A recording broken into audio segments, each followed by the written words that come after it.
How to blur videos in CapCut. So to start, we'll have to open our CapCut application, and then in here we'll have to tap on this new project option. After that, we'll have to select a video that we're going to edit. Once we're done, tap on the add option. So in here, before I start editing the video, I'll have to remove the watermark. To do that, we'll have to scroll here, tap on the watermark, and then tap on delete. After that, we'll have to go on the bottom part and then scroll here and then tap on the effects option. After that, tap on the video effects option, and then in here it will show you different effects. What we need to do is to go to the search bar and then type here blur. After that, select on the blur effect and then tap on the check mark.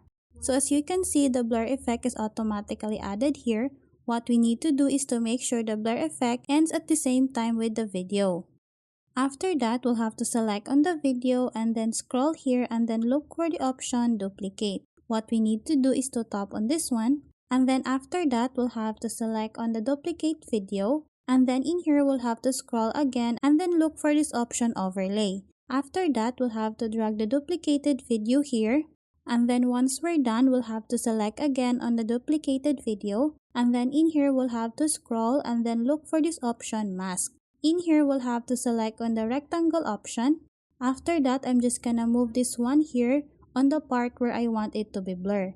After that, we'll have to go on the left bottom part of the screen and then tap on invert. And then in here, we can also enlarge the blur effect so we can cover the part that we want to blur. Once we're done, we'll have to tap on the check mark. And as you can see here, that's how easy we can blur videos in CapCut. Thanks for watching, and if you find this video helpful, please don't forget to subscribe, hit the like button, and then the notification bell so you won't miss any of our future videos. See you on the next one!